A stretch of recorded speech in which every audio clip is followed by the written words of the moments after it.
Anxiety and depression, shame, guilt, all those negative emotions, they make you self-conscious. And self-consciousness takes the form of bodily shame in women, much more than in men. So if you're a girl and you hit puberty early, so you're dealing with the complexities of all that when you're still pretty immature, and your negative emotion goes up, the probability that you're going to negatively evaluate your body is virtually 100%. There's no difference, especially in women, between feeling bad about their bodies and being high in negative emotion. It's the same thing. So I just interviewed this Chloe Cole, who's detransitioning and suing her so-called medical professionals who rushed her into a double mastectomy at 15, and the wounds have never properly healed, by the way. And so that's her life. And I basically ran her through a clinical interview. I said, hey, kiddo, when you were 12 and miserable about your body, what the hell was going on? She said, well, I thought more like a boy. She's a little autistic, so she's more thing-oriented than people-oriented. And so she didn't get along with girls that well. And then she was dreaming that she'd turn out like Kim Kardashian, but she turned out to have kind of a boyish figure. And then she thought, well, I'll never really be a good, full woman. And so maybe I should be a boy. And she started to toy with that. And then she went to her medical professionals with this body dysmorphia. And instead of sitting her down and saying, look, kid, you hit puberty kind of early. You got a partially autistic personality style that makes you a little more comfortable with boys than girls. And every girl there is suffers body dysmorphia at your age. So just tap her cool, the fact that you're embarrassed about yourself and feeling inadequate. It's like, that doesn't mean you're marked out as pathological. It certainly doesn't mean you're a boy. No one ever told her that. That's like basic information, man. They just rushed her along the pathway. Puberty blockers at 13, and then a double mastectomy at 15. What is causing this rush to that? Like, how did this happen, and how did this happen so quickly? Well, this is partly tied up with this issue of the college. So here's one way into it. So now professionals are bound by law to offer gender-affirming advice. They're bound by law. Okay, so this is what this means. If you bring your 13-year-old in to be evaluated by a physician or a psychologist, and maybe she has high levels of neuroticism, tilting towards depression and anxiety, and then that's making itself manifest in bodily discomfort, now that's being shaped by this cultural fad that insists that if you feel uncomfortable in your body, it's because you're of the opposite gender. That's the psychological epidemic part of it. And we can talk about that in a little bit more detail. But now you're duty bound by law, if you're a professional, to say, oh, you think you're a boy? Yeah, absolutely. You absolutely, 100%, you are. What can we do to facilitate that move forward? And that all got, what would you call, pushed into the law under the guise of the elimination of conversion therapy. So, unbelievable. Now, the problem with that is, you see, if you're a therapist or a physician, you don't affirm someone's identity. That's not your job. And your job is not to deny their identity either.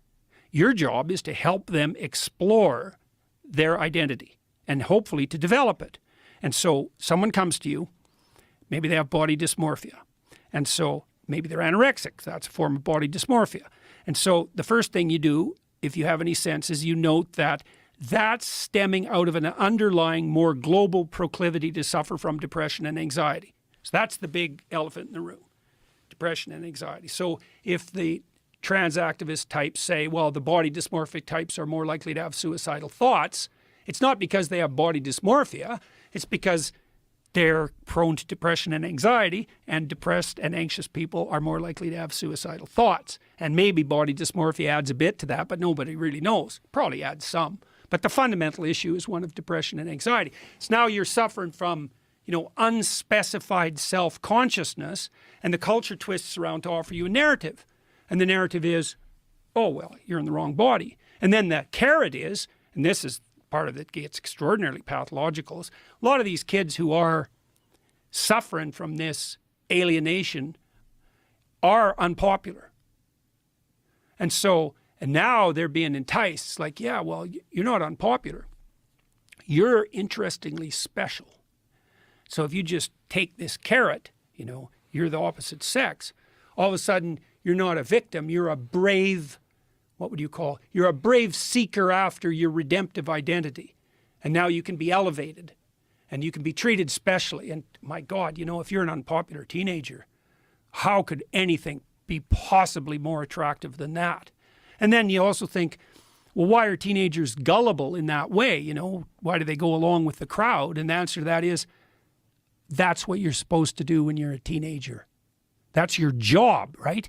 Because first of all, you're with your parents and you're not yet a fully fledged individual. And so what you have to do is you have to become part of the group. And if you're not part of the group, well, maybe you're a stellar, creative genius and you're exceptional in that manner, but more likely you're just a loser who couldn't fit in.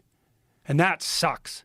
That's for sure. So your job when you're a teenager is to fit in, as every teenager knows, and maybe not just to fit in, but, to fit in a positive way that elevates the community. But we could just settle for fitting in. And so teenagers are wired to go along with the crowd. And then if the crowd is offering something pathological, that happens all the time, you get a psychological epidemic.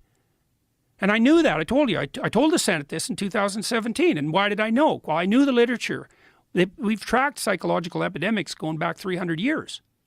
300 years. Here's some of them. Multiple personality disorder. It cycles in society. Disappears, then there's one case, then it spreads like mad. Then there's multiple personality disorder everywhere. Teenage girls mostly. Then people get skeptical about it, and it dies. And maybe it disappears for a whole generation or two. Then a case pops up. Just does this. That's happened for 300 years. Cutting was a psychological epidemic. Bulimia was a psychological epidemic. Anorexia was a psychological epidemic. The satanic daycare ritual abuse accusations that came out in the 1980s, that was a psychological epidemic.